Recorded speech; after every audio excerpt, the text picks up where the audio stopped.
everyone, welcome to From Shambles to Shambhala for the month of April. There's a general belief that it is going to be the most powerful month of the year, and Oracle Girl, who as you know we tend to follow closely, has her April immersion where she goes to a very specific place in the landscape to do this very deep and profound work, working with Mother Earth herself and with all the people connected into the program. So that's the first one, and then there are several other pieces of the puzzle. So I'll go through the month chronologically just to show you and help you see how you can best utilize these energies. So it begins on April Fool's Day, first day of April, with Mercury going retrograde. What a day for Mercury to turn retrograde. So what we're being asked to do is to re-evaluate everything in our lives to see what we are done with, what we're complete with, what no longer is part of our future life. Because then a week later, we step into the total solar eclipse. But before we get there, the next important element is Venus has now moved into Pisces, and from the 2nd to the 8th, Venus is going to be in the 25th gene key. 25th shadow is constriction. It's all those times that we have not received or felt that we've received the love that we needed. The gift is acceptance. So it's a total acceptance of everything that's happened in our lives, and it leads into this universal love. Now what's really neat about this is just near the end of March, Venus came into a conjunction with Neptune. So they were conjunct together. And now Venus has moved on. Venus moves much faster than Neptune. So now Venus has moved through the 25 in that first week of April. But then on April the 10th, Neptune moves into that 25th gene key. Now Neptune is very slow moving. It's been in the 36th gene key for a very long time, and the 36th gene key is the gene key of the dark night of the soul. So we've all been asked to look into our lives, into the deepest, darkest places to set ourselves free so that we can then step up into this love frequency. Now Neptune will be in the 25th gene key for over a year. So the whole of this year, we've got this frequency of transcendent, divine love working with us through the planet Neptune and in the sign of Pisces. Pisces is the connection to the all that is, to Creator, to Spirit. So we've got this divine love coming in to assist us in this time.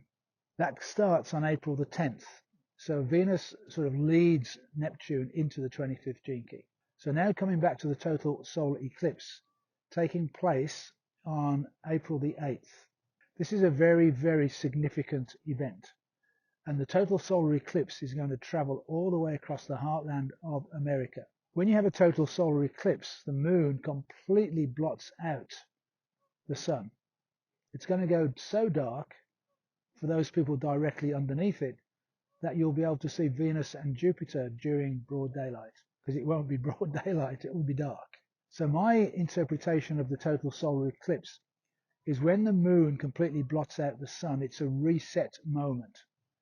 It's like when you have to turn your computer off when it's being upgraded. You switch it back on and you're in a higher expression of it. So when the sun comes back from behind the moon, the sun comes back in a higher expression of itself to shower us with these beautiful higher frequencies. It's already been happening. We've been having these amazing solar ejections happening over the last few months to raise our frequency up. We have all been being compressed into our diamond selves, and it can be quite challenging at times because everything's being squeezed out that needs to be released to set us free. Now this total solar eclipse is taking place for 4.5 minutes, and it's going to take place, it's 11:17 to 11:22. So it'd be really, really good wherever you are on the planet to tune into that moment, whether you can see it or not. It's still having a huge impact upon us.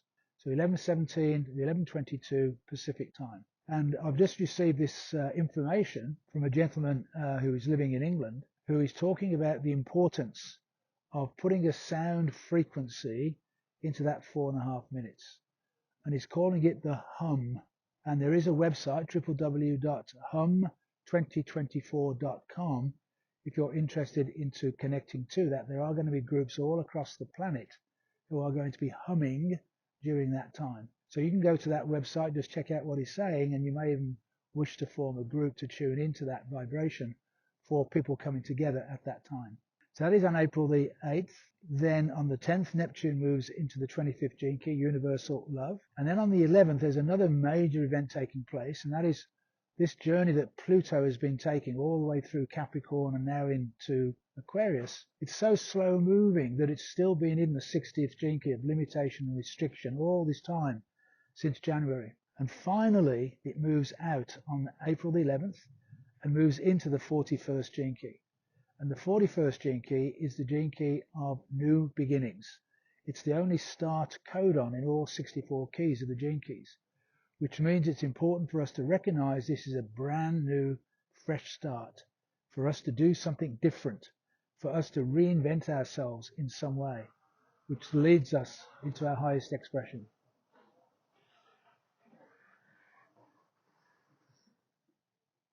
We have a boat being dragged out on the beach.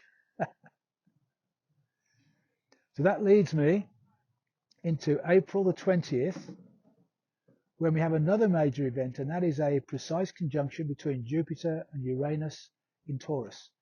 And many of the evolutionary astrologers have been talking about the significance of that conjunction for some time. So Jupiter is about expansion and optimism and benevolence. Uranus is all about sudden and unexpected change.